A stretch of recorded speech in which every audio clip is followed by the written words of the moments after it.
My father banned me from Christmas dinner on a Tuesday afternoon. He called me from his kitchen, the one he'd remodeled twice with money he said he'd earned, and told me in the same voice he used to return defective merchandise that my presence would make things uncomfortable for everyone. 3 days later, he was standing on my porch at 11 at night in freezing rain with his coat soaked through, holding an envelope he didn't know how to explain. I let him stand there for a full minute before I opened the door. Not because I wanted to be cruel. Because I wanted him to feel what I had felt for 31 years, standing outside a door I'd been told wasn't mine. Welcome in. I'm glad you're here. Pour yourself something warm. This one is going to take a while, and I want you to stay for the part where the rain hits his shoulders. My name is Noelle Hartigan. I'm 31 years old. I'm the youngest of 3, the only daughter, and until last December, I was the family secret my father thought he was hiding from me. Turns out I'd been the one hiding him. The morning he called to uninvite me, I was in my studio. I own a small restoration workshop in a converted textile mill on the east side of the city. The kind of place with exposed brick and tall windows and the smell of old varnish that soaks into your clothes no matter how careful you are. I restore antique furniture. Writing desks, vanities, dining tables with water rings from 4 generations of spilled wine. I'd been working on a 1910 partner's desk for a federal judge who'd already paid more for the restoration than most people spend on a new car. My phone rang while I was stripping the old lacquer. I let it ring twice, wiped my hands, checked the screen. Dad. I answered on the 3rd ring. Noelle, it's your father. He always said that. As if I might have forgotten who he was. As if the name Douglas Hartigan didn't still make my stomach tighten after 3 decades. I wanted to talk to you before your mother did. Christmas this year is going to be just the immediate family. I set my rag on the workbench. I am immediate family, Dad. A pause. The kind of pause my father specialized in. The pause that told you the sentence coming next had been rehearsed in front of a bathroom mirror. Your brothers are bringing their wives. The grandchildren will be there. Your mother has been under a lot of stress with her hip, and frankly, every time you come, there's tension. We've decided it's better if you celebrate with your friends this year. We've decided. As if my mother had agreed. As if this were a board meeting and I were a line item being cut from the budget. I didn't argue. I'd stopped arguing with my father when I was 19. Arguing with Douglas Hartigan was like arguing with a wall that occasionally said, "I'm disappointed in you." You walked away bruised, and the wall was still standing. All right, Dad. I hope you have a nice dinner. That was all I said. I hung up, put the phone face down on the workbench, and went back to the lacquer. My hands didn't shake. I noticed that. 10 years ago, they would have. 5 years ago, they might have. That morning they were steady as a surgeon's because I'd been preparing for this phone call my whole life. I just hadn't known the exact date. Let me tell you something about being the youngest daughter in a family of loud men. You learn early that the best place to stand is where they can't quite see you. Not out of the room. Just at the edge. Far enough that when they're handing out opinions of you, you can hear them coming. If you've ever been the one left off the invitation, the one who gets told the table's too full, the one whose absence is described as less stressful for everyone, stay with me. Hit that subscribe button and tell me in the comments where you're watching from tonight. I read every single one. And I promise you, this story gets to a place you didn't see coming. In the Hartigan family, there were 2 kinds of children. The sons and the complication. My brothers, Colin and Ethan, were 4 and 6 years older than me. Colin was the accountant. Ethan was the dentist. Both of them had wives who wore cardigans and spoke in the kind of church quiet voices women develop when their mothers-in-law have been watching them closely for too long. Colin had 2 children. Ethan had 3. Between them, they had produced 5 grandchildren in 8 years, and every single photograph on my parents' refrigerator was of those 5 children. There was one photograph of me on the refrigerator. It was from 2009. I was 15. I was wearing a band uniform. I hated that photograph. My mother kept it there because she said it was the last one in which I looked like myself. Meaning before I moved out at 18 and started, in her words, going my own way. My father was a retired regional manager for a chain of office supply stores. 32 years, one company, a pension he mentioned in every conversation that lasted longer than 4 minutes. He wore polo shirts tucked into pleated khakis. He kept a golf handicap he lied about by 2 strokes. He had firm opinions about the proper temperature for cooking pot roast and the proper age for a woman to settle down, which in his view was roughly 26 and a half. I was past expiration. My mother, Bernadette, was the kind of woman who said nothing at family dinners and then called her sister the next morning to report every word everyone had spoken. She had a soft voice and a hard memory. She remembered every slight, every missed birthday card, every time I'd failed to call on a Sunday afternoon. But she didn't defend me. She never had. She just kept lists. I remember being 7 years old at a cousin's wedding, sitting on my father's lap while he talked to another man about his boys. 2 good sons, he said. Couldn't ask for better. The other man looked down at me. What about this one? My father didn't even glance at me. She's creative. The way he said it was the same way someone might say she's lactose intolerant. A condition to be managed. Not a compliment. A diagnosis. I went to art school at 18. My father said it was a waste of money and refused to co-sign my loans. I worked 3 jobs through undergrad. I graduated with honors. I moved to a studio apartment with a leaky radiator and spent 6 years apprenticing under a Hungarian restorer named Laszlo, who taught me everything about wood grain, period adhesives, hand-cut dovetails, and how to match a shellac finish from 1883. When Laszlo retired, he sold me his workshop for $1. A literal dollar, bill in hand, because he said I was the only person who'd ever looked at his tools the way he did. I was 27. My father has never, in 4 years, asked me what I do for a living. He knows I work with my hands. He thinks I refinish kitchen cabinets. I have let him believe this. My brothers know a little more, but not much. Colin once asked if I could look at a chair his wife had inherited. I said yes. He never brought the chair. I stopped reminding him. At the last family gathering before the ban, which was my mother's 72nd birthday in July, my father had spent 40 minutes telling the table about Colin's new patio. The patio cost $14,000. My father described it with the reverence other men reserve for military service. He did not ask me about the historic renovation project I'd been hired for that spring, restoring original millwork in a 19th-century governor's mansion that had been converted into a museum. He didn't know about it. Nobody had asked. So nobody knew. There was a reason for that, and the reason has a name. My father's best friend since 1987 was a man named Walter Keene. Walter owned a chain of jewelry stores across the Midwest. Old money, old manners, the kind of man who still wore a pocket watch to church. Walter had one daughter, Celeste, who was my age exactly. My father had spent my entire childhood measuring me against Celeste. Celeste went to Vanderbilt. Celeste married a cardiologist. Celeste had twin boys. Celeste drove a Range Rover. Celeste, Celeste, Celeste. My father said her name like it was a prayer he was trying to teach me. What he did not say, because he did not know, because Celeste herself had made sure he did not know, was that 2 years ago Celeste had walked into my workshop in Tuesday afternoon tears and asked me to restore her great-grandmother's rosewood secretary desk. It had belonged to her late grandfather, a man Walter had idolized. Celeste had inherited it directly, bypassing Walter entirely in the will, and it had arrived at her house with a cracked veneer, 2 broken drawer glides, and a lifetime of neglect. Celeste had found me through a historical society listing.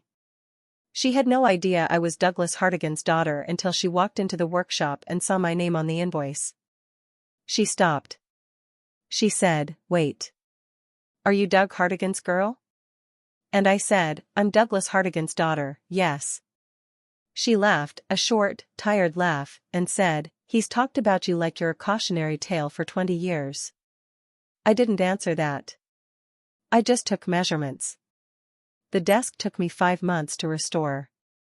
Hand-tinted shellac, period-correct brass poles I had to have machined in Philadelphia, a veneer patch so invisible you could only find it with your fingertips if you knew where to feel. Celeste paid my full rate. $22,000. She cried when she saw the finished desk.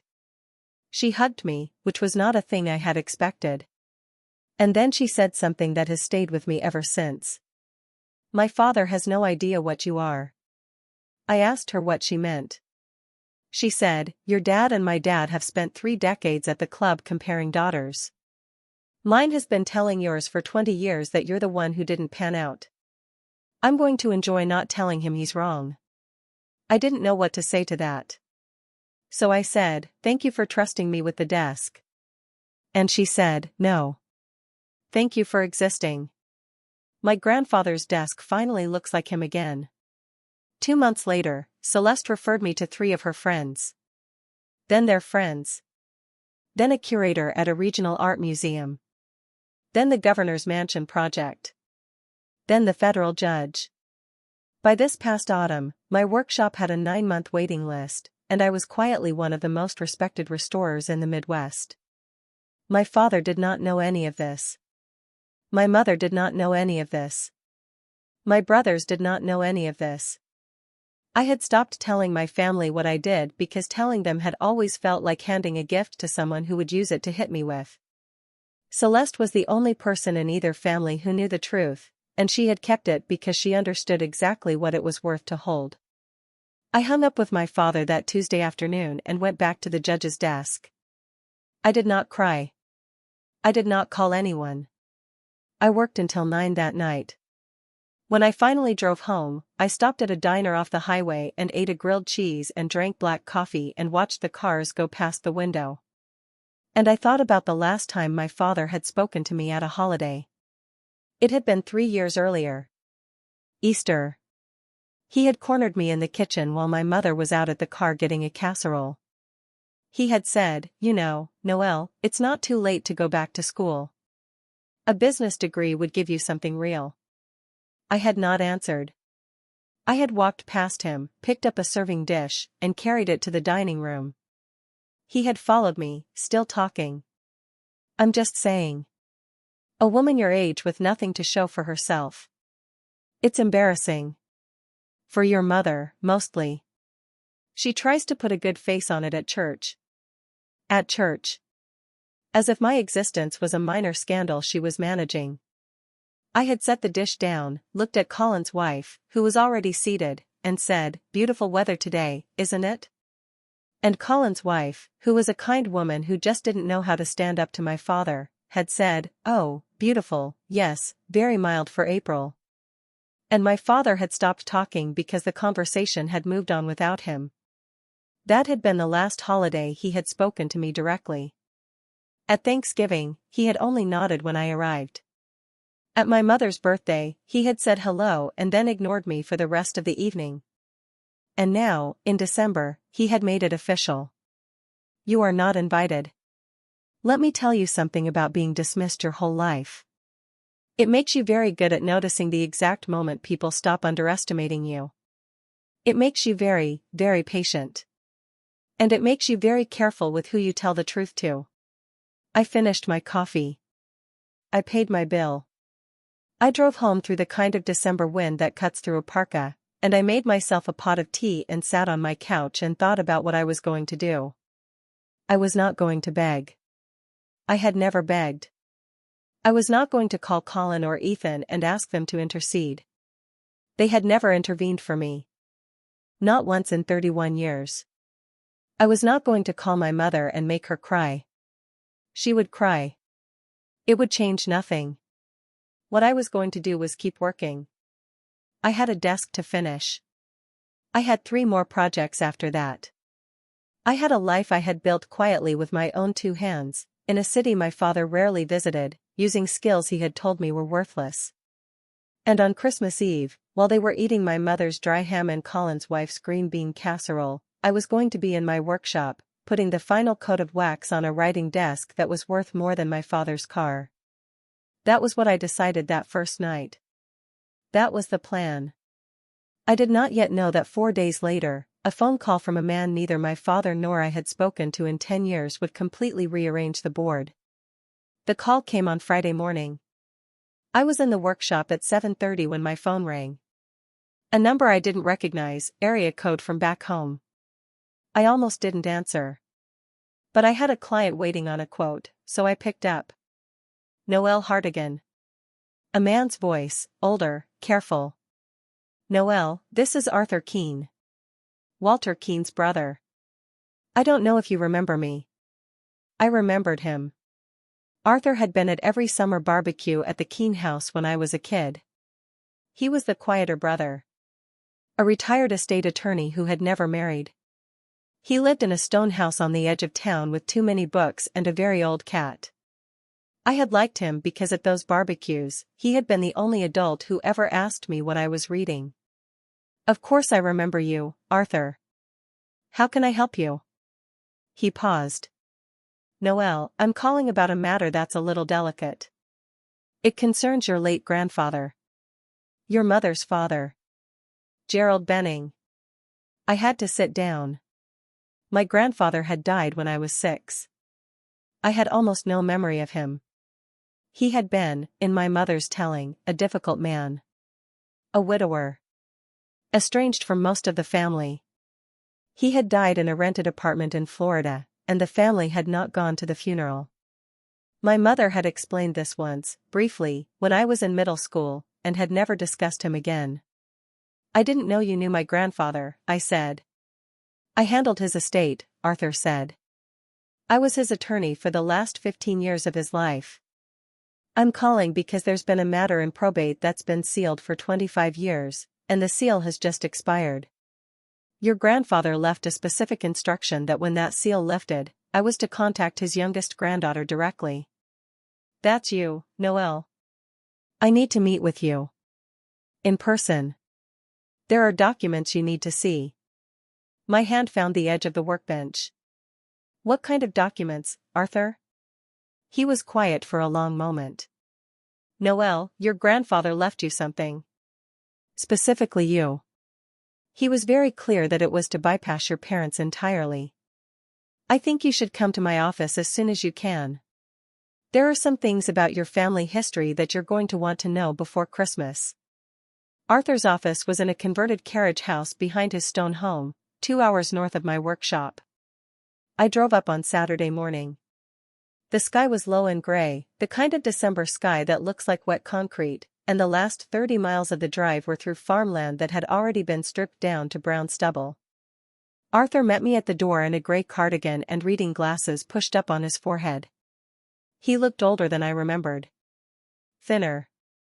His cat, a huge gray tabby, wound around his ankles and then stalked off toward a radiator. Arthur led me through a hallway lined with legal books and into a small office with a leather chair across from an oak desk that I identified, within about 4 seconds, as a late 19th century partner's desk with original brass hardware.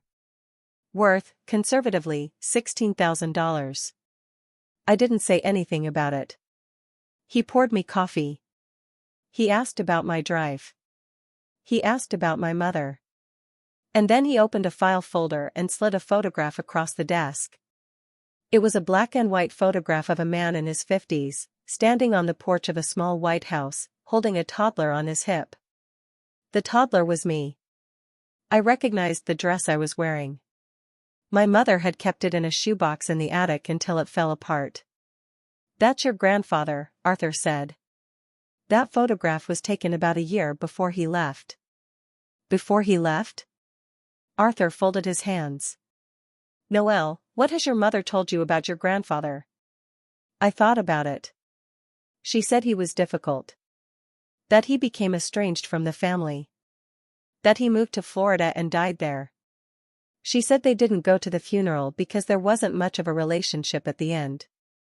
Arthur nodded slowly. That is a version of the truth. It is not the whole truth. Your grandfather did not leave the family. Your grandfather was cut out. By your father. The room got very still. The cat jumped up onto a bookshelf and then jumped down again. I could hear a clock ticking somewhere behind me. I don't understand. Arthur took off his reading glasses and set them on the desk. Your grandfather was a self-made man. He built a regional trucking company in the 1970s and sold it in 1988. He walked away with enough money that he never had to work again. He was also a difficult man. Stubborn. Opinionated. He did not care for your father. He told your father this, at length, at your parents' engagement dinner. Arthur allowed himself a small smile. Your father never forgave him. When you were 4 years old, your grandfather had a falling out with your father at a family Christmas. Your grandfather told your father, in front of your mother, that he thought your father was a small man with a small imagination and that he was going to raise small children in his own image. Your father responded by forbidding your grandfather from seeing you and your brothers ever again. He told your mother that if she ever took you to see her father, he would divorce her and take custody of the children. This was 1998. He meant it. Your mother believed him. I could not breathe. Not in any dramatic way. Just in the way you cannot breathe when someone has been holding a pillow over a door you did not know existed, and they have just moved the pillow. My mother never told me. Your mother could not tell you. The agreement she made with your father was absolute. She did not visit her father for the last 8 years of his life. She did not attend his funeral because your father refused. Your grandfather spent those last years writing letters. Many of them to you. None of them were ever delivered. Your father intercepted the mail. Arthur slid another folder across the desk. These are the letters. I kept copies in the file because your grandfather asked me to. He wanted you to have them eventually. The folder was thick. 2 inches at least. My name on the top envelope in a looping, old-fashioned script. To my Noelle, from Grandpa Gerald. I did not open the folder. Not yet. I could feel my hands beginning to shake in a way they had not shaken since I was a child. Arthur. You said he left me something. He did. Your grandfather's estate, at the time of his death, was substantial. He had invested the proceeds of the sale of his company in a portfolio that his broker managed conservatively for 18 years. When your grandfather died, the total value of his estate was approximately $2.4 million. I stared at him. Arthur continued as if he were reading a weather forecast. Your grandfather left his estate in 3 parts. 1/3 to your mother, with instructions that she was not to inform your father of its existence. It was placed in a trust that paid her a small monthly stipend, which she has been using for the last 25 years. Your father believes this money comes from a small annuity your mother inherited.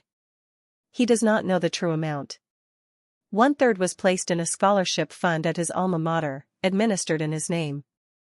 And the final third, approximately $800,000, was placed in a separate trust. That trust was to be held for 25 years and then distributed in full to his youngest granddaughter when she turned 31. That is you, Noelle. You turned 31 in October. The trust matured 6 weeks ago. I've been waiting to reach you. I did not say anything for a long time. The cat came over and rubbed against my leg. Arthur watched me with the patient, slightly sad expression of a man who had been holding this conversation in his pocket for 2.5 decades. $800,000. $837,000, as of this week. I can show you the account statements. There is also a letter your grandfather wrote to you on the day he set up the trust. He wanted you to read it before you made any decisions about what to do with the money. Arthur slid one more envelope across the desk. This one was sealed. It had my name on it in the same looping script. I opened it. The paper inside was thin, from a legal pad written in blue ballpoint pen. The handwriting of a man who had known he was running out of time. My Noelle. If you are reading this, you are 31 years old, and I have been dead for a very long time. I am sorry I am not there. I am sorry your father is the kind of man he is. I have never met the woman you became, but I am writing to her anyway, because I believe she exists and I believe she is remarkable. Your mother is a kind woman who made a hard bargain a long time ago, and I do not blame her, though I wish she had been braver. Your father is not a kind man. He is a frightened man, which is often the same thing worn differently. I am leaving you this money because I want you to have a weapon your father cannot take from you. Money is not happiness. But the lack of it is the rope that bad men use to keep good women tied up. With this, you will never have to ask your father for anything. You will never have to thank him for anything. You will never have to pretend he is something he is not. Use it to build the life you want. Build it loud. Build it beautiful. Build it without him. I love you. I watched you learn to walk. You were very serious about it. You kept falling down, and you kept getting up, and you never once cried. I knew then you would be fine. Love, your grandfather. I put the letter down. I pressed the heels of my hands against my eyes. I did not cry. I had not cried in front of a man in 20 years. But something moved in my chest that I had been holding in place for my entire adult life, and it felt like a bone setting back into a socket. Arthur handed me a handkerchief anyway. I drove home that night with a folder of letters on the passenger seat and $837,000 in an account that now bore my name, and I thought about every single thing my father had ever said to me about wasting money on art school, about settling down, about being an embarrassment to my mother at church. And I understood, finally and completely, what my grandfather had understood 25 years ago. My father had spent my entire life keeping me small because my grandfather had told him, once, that he was going to. And my father had set about proving the old man right without ever realizing he was the villain in someone else's prophecy. If you're still with me, I need you to do something. Tap that subscribe button and turn on notifications, because what happens next is the part 1 have waited a very long time to tell, and I don't want you to miss it. Your being here matters. More than you know. I did not call my father. I did not call my mother. I did not call my brothers. I went home. I opened the folder of letters. I read every single one of them. It took me 3 nights. Some of them were only a paragraph long. Some were 4 pages. My grandfather had written to me on my birthday, every birthday, until he died. He had written to me on the first day of school. He had written to me when my mother had called him once, secretly, from a payphone to tell him that I had broken my arm falling off a bicycle. He had known me. From a distance he had not chosen. A distance my father had enforced. And he had loved me across that distance for every day of my childhood until his heart had given out in a rented apartment in a state I had never visited. On the 3rd night, I closed the folder. I made a pot of tea. I sat at my kitchen table, and I thought very carefully about what I was going to do with Christmas. I was not going to show up uninvited. That was not my way. I was not going to call my father and tell him what I knew. That was not my way either. What I was going to do was let Christmas come. Let them have their dinner. Let my father carve the ham and lecture my brothers about property values and ignore my mother's hip pain and say nothing about the daughter he had excluded. And then, on the morning of December 26th, I was going to send my father one piece of certified mail. It would contain a copy of my grandfather's letter. It would contain a statement from the trust. And it would contain a single sentence from me, handwritten. The sentence would say, "You spent 31 years telling me I was nothing." He knew the whole time. That was the plan. I am telling you this because I want you to understand what I was going to do, and how it compares to what actually happened, because what actually happened was worse for my father. And I did not orchestrate it. He walked into it himself. The week before Christmas, I worked late every night. The federal judge's desk was finished. I wrapped it in moving blankets, arranged for the freight pickup, and started on the next project. On December 22nd, I got home at almost 11. The rain that had been forecast for 2 days had finally arrived, turning to sleet and then back to rain, the kind of cold December rain that soaks through wool in under a minute. I made myself soup. I sat on the couch. I was going to bed by midnight. At 11:14, my doorbell rang. I lived on the second floor of a converted warehouse. My doorbell was connected to the street door. Nobody rang it unannounced. I checked the camera on my phone. A man was standing in the rain, hunched inside a wool coat, water streaming off the brim of his hat. It took me a full 3 seconds to recognize him because I had never, in my entire adult life, seen my father stand in the rain. Douglas Hartigan did not stand in the rain. Douglas Hartigan carried an umbrella. Douglas Hartigan scheduled his appearances in advance and arrived when the weather was convenient. Douglas Hartigan was currently standing in 40-degree rain, pressing my doorbell at 11 at night, 3 days before the Christmas dinner he had told me I was not welcome at. I did not buzz him up immediately. I watched him on the camera for a full minute. He pressed the doorbell again. He did not look angry. He looked, and this is the word that surprised me most, he looked scared. I buzzed him up. He climbed the 2 flights of stairs. I opened my door as he reached the landing. Water was running off his coat onto the concrete floor. His shoes were soaked through. He was holding a manila envelope against his chest, trying to keep it dry. "Dad. What are you doing here?" He looked at me. He did not say hello. He did not apologize for the hour. He said, "I need to talk to you. Can I come in?" I stepped aside.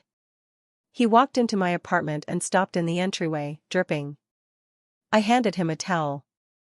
He took it without looking at me, and he said, "I need to understand what your grandfather left you." I stood very still. "How do you know about that?" He looked down at the towel in his hands. His voice was lower than I had ever heard it. "Your mother told me. Tonight. She has been on the phone with her sister for 3 hours. Her sister is married to Walter Keene's accountant. It came up in conversation that Walter's brother Arthur had been seen with you at a coffee shop last weekend. Your aunt called your mother. Your mother panicked. She told me everything. About her father. About the trust. About the letters. About all of it." He was not looking at me. He was looking at a spot on the floor about 3 feet to my left. "Noelle, I did not know about the $800,000. Your mother did not know about it either until tonight. The trust was sealed. But she told me about the rest. About what your grandfather said to me. About what he thought of me. About the letters he stopped." He did not finish the sentence. He did not need to. The letters I intercepted. I could have said so many things. I had rehearsed so many things. I had spent 3 nights reading my grandfather's handwriting and imagining this exact moment. But what came out of my mouth was this. "Take off your coat. Sit down. You're dripping on my floor." He took off his coat. He sat down on the armchair across from my couch. I made him a cup of tea. I did not make it warm. I made it slightly too hot, because I wanted to see if he would complain, and he did not. He held the cup in both hands like a man trying to warm a broken bone. "Your grandfather hated me." "I know. He told me, at your parents' engagement dinner, that I was going to ruin your mother." "I know that too." My father looked up. His eyes were red, not from crying, but from whatever had been happening in his car on the drive over. "How long have you known?" "Since last Saturday." He nodded slowly. He took a sip of the tea. He winced at the heat. He did not complain. "Noelle. What did he leave you?" I set my own cup down. I folded my hands. I had imagined this conversation so many times, and it was nothing like what I had imagined. "He left me $837,000, Dad. In a trust that matured on my 31st birthday. He left me a letter telling me to build a life without you. He left me 25 years of letters you intercepted. I have read every single one of them this week. He knew me. You did not. He loved me. You did not. My father did not argue. That was the thing that astonished me. My father, who had argued with every human being he had ever met about the proper way to do anything, did not argue. He set the teacup down on my coffee table very carefully. He put his face in his hands. And he said, from behind his hands, I did not know he wrote you letters every year. I knew about the first few. I stopped them. I did not know he kept writing. He kept writing until he died, Dad. He wrote to me when I was 7 and I lost my first tooth. Mom told him. She called him from a payphone because you would not let her use the house phone. My father did not lift his face. I know. You know? I know she called him sometimes. I pretended not to know. It was the only thing I let her have. Something shifted in my chest. Not forgiveness. Something smaller. A piece of information I had not expected to receive. Why did you come here tonight, Dad? You could have waited until after Christmas. You could have never told me. You could have pretended you did not know. He finally looked up. His face was wet, not from rain. Because your mother told me something else tonight. She told me that if I did not come here and tell you the truth, she was going to leave me. After 43 years. She said she has been preparing the paperwork since her hip surgery. She told me she has her own lawyer. She told me that the money her father left her, the monthly stipend, she has been saving it in an account in her sister's name for 25 years. She has almost $400,000, Noelle. I did not know. I did not know any of it. He laughed, a small, broken laugh. It turns out the only person in this family I had actually managed to fool was myself. I stood up. I walked to my kitchen window. It was still raining. The streetlight on the corner was making long yellow lines on the wet pavement. I thought about my grandfather. I thought about his handwriting. I thought about the sentence in his letter. Build it loud. Build it beautiful. Build it without him. And I thought about my father, sitting in my armchair in a wet coat, drinking tea that was too hot, admitting that his wife of 43 years had been quietly preparing to leave him. The scale of it had shifted. Not in his favor. In a direction none of us had expected. I turned around. My father was watching me. For the first time in my life, he was looking at me with something I could not put a name to. Not love, exactly. Not even respect. Something earlier than both of those things. Something like surprise. Dad, I said. You are going to sit there. You are going to finish your tea. And then you are going to listen to me for about 20 minutes, because I have a lot to say, and for once in your life, you are going to hear it without interrupting. He nodded. He did not interrupt. I did not yell. I had never yelled at my father, and I was not going to start at 31. I sat down across from him on the couch. I picked up my own tea. I took a sip. I set it down. And I told him what 31 years of being his daughter had actually been like. I told him about the 7-year-old on his lap at the wedding.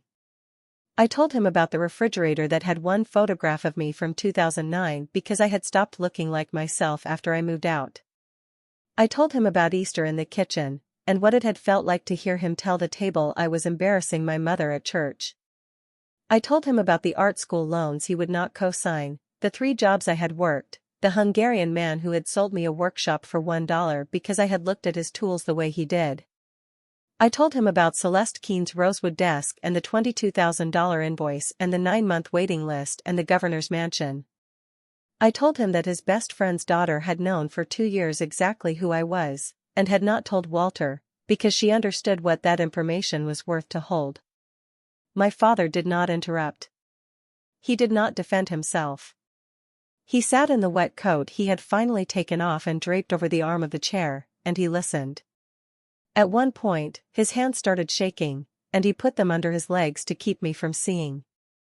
I saw anyway. When I was done, he was quiet for a long time. Then he said, "I did not know any of that. About your work. You did not know because you never asked, Dad. That is the whole point. You did not have to know. I was not required reading. I was a cautionary tale you told at the club." He flinched. It was the first time in my life I had seen my father flinch. "Your mother wants to go to Maine," he said. The sentence made no sense in the moment. I blinked at him. What? With the money? Her money? Her father's money? She wants to go to Maine. She says she has always wanted to live near the ocean. She says if I am willing, we will go together, and I will learn to be a different man than I have been. And if I am not willing, she will go alone, and she will not come back. He looked up at me. She said she has wanted to tell me this for 15 years. She said your grandfather's letter to her, the one he left with the trust, gave her permission to say it out loud. She said she has been waiting until you were grown and safe. My mother. My quiet mother with her lists and her hard memory. My mother who had called her father from a payphone to tell him I had broken my arm. My mother who had been saving $400,000 in her sister's name for 25 years, waiting for a door to open that she could walk through. She had not been passive. She had been patient. There is a difference, and I had not seen it until that moment. My father left a little after 1 in the morning. I gave him a dry jacket from my front closet, one I had bought at a thrift store and never worn. It did not fit him well. He did not complain. At the door, he stopped. He turned around. He said, "Noelle, I do not know how to fix this. I do not know if I can." I said, "I do not know either, Dad. But I am not going to pretend anymore. Whatever comes next, it has to be honest. That is the only terms I have." He nodded. He walked down my stairs into the rain. I watched him go on the camera until he got to his car and sat there for a full 3 minutes before he started the engine. I do not know what he did in those 3 minutes. I do not need to. I did not go to Christmas dinner. I want to be honest about that. He did not ask me to come. He did not call the next day and say, "Your mother and I talked, and we would like you to join us." That would have been a different kind of story, and I would not have trusted it. Instead, on Christmas Eve, my mother called me. It was the first time she had called me, not the other way around, in more than 2 years. Her voice was smaller than I remembered and also somehow steadier. "Noelle, I am going to Maine in March. Your father is coming with me, but he understands it is on my terms. We have sold the house. We are renting until we decide where. I would like you to come up and see us when we are settled. Not before. I need this time to remember who I am." I said, "Mom, I would love to come up in the spring." She was quiet for a moment. Then she said, "Your grandfather wrote a letter to me, too. I read it for the first time last week. He told me I was braver than I thought. I did not feel brave, Noelle. But I am trying to be now." I said, "He told me the same thing. In his way." She said, "He was right about both of us. He was always right." That was the trouble. I spent Christmas Day in my workshop. I had thought I would feel something heavy. I did not. I put the final coat of wax on a small walnut side table I was restoring for a client in Minneapolis. The light came through the tall mill windows the color of weak tea. I listened to a recording of Bach cello suites a friend had given me years ago and never fully played. At 4 in the afternoon, Celeste Keene called me. She said, "I heard." I said, "How?" She said, "My father told me. Apparently your father called him this morning to tell him he had been wrong about you for 20 years. My father is still in shock. He drove over here to tell me in person. He cried in my kitchen, Noelle. I have never seen him cry. Your father apologized to my father, out loud, for saying unkind things about you at the club. My father is going to apologize to you in writing. I made him promise. I laughed. I could not help it. Celeste. You do not have to do any of this. I know I do not have to. I am choosing to. You restored my grandfather's desk. I owe you several unkindnesses from several men. This is me paying down the balance. In February, I used part of my grandfather's money to buy the building my workshop was in. The whole building. 6,000 square feet of 19th century textile mill, with tall windows and original heart pine floors and a freight elevator that still worked.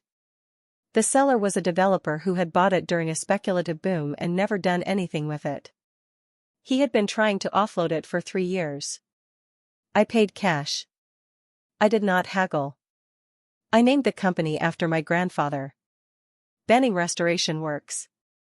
I had the name painted on the front door in gold leaf by a sign painter who had been doing storefronts in that neighborhood for 40 years.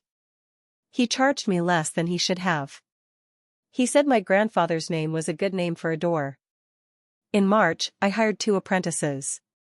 One was a young woman who had been working at a museum conservation lab and wanted to learn hand techniques. The other was a man in his 50s who had been a furniture maker for 30 years and had lost his shop in a fire. He had been unable to rebuild on his own. I paid him a proper wage and gave him a set of keys on his second day. He cried in the parking lot. I pretended not to see.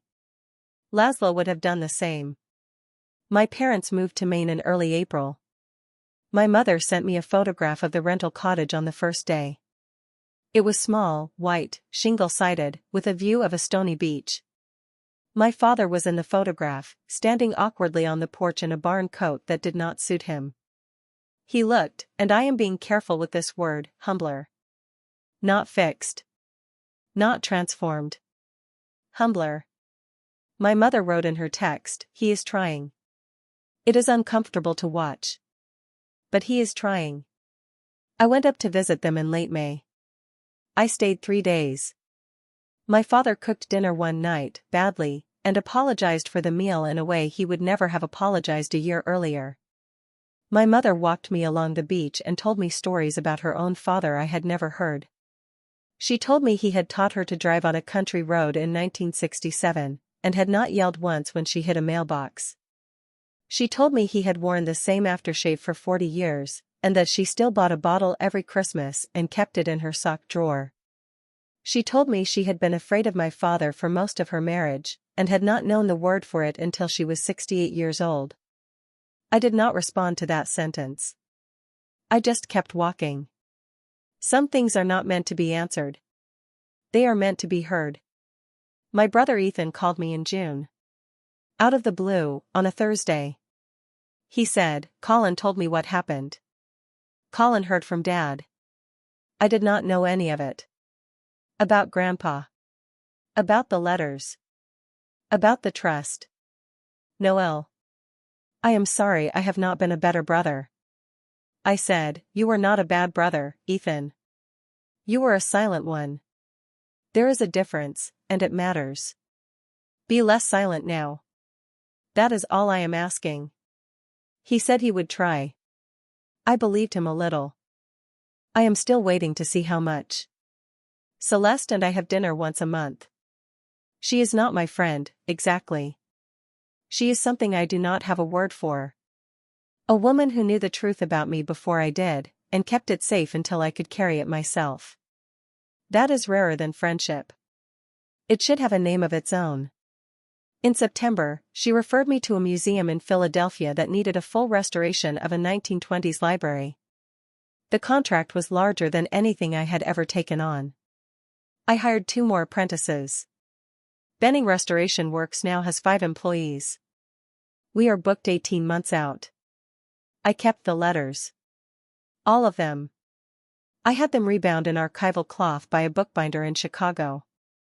They live on a shelf in my apartment, next to a framed copy of the photograph Arthur gave me, the one of my grandfather holding me as a toddler on a porch I will never see in person. I read 1 letter a month. Not in order. I let them surprise me. The one I read in October, on my 32nd birthday, ended with a line I have not been able to stop thinking about. He wrote, "Noelle, if you grow up and the world has told you you are small, do not argue with the world. Build something it cannot miss." I did not know, when I read that line at 32 years old, that I had already done it. The building has my name in gold leaf on the door. The apprentices have keys. The waiting list is 2 years long now. My father drives past the workshop when he visits the city. He has never come in. He texted me once and said, "I saw your building today. It looks like a real place." I did not answer for 3 days. When I did, I wrote, "It is a real place, Dad. It has been for a while. That is where I am. I am 32 years old. I own a restoration company named after a man I never really knew but who knew me better than my own father did. My mother lives in Maine and walks on a stony beach every morning. My father is learning to be a smaller man in the right way, which is different from the way he was small before. My brothers are slowly becoming people I might choose to know. And I am still here, with my hands smelling of shellac, putting the final coat of wax on furniture that will outlive me. I did not need my father's approval. I did not need his apology, though I eventually got one. What I needed, it turns out, was to know that someone had seen me from the very beginning. My grandfather saw me. He wrote me into existence in 25 years of letters he was never allowed to send. And when the seal on those letters finally lifted, the life he had been preparing me for was already mine. I had built it without knowing he was watching. I had built it without knowing he was cheering. I had built it loud. I had built it beautiful. I had built it without him. And somehow, also, because of him. Both things are true. Both things are mine. Thank you so much for watching until the end. If you loved this story, check out the other videos on your screen now. I think you will really enjoy them. And do not forget to subscribe if you have not already. See you in the next story.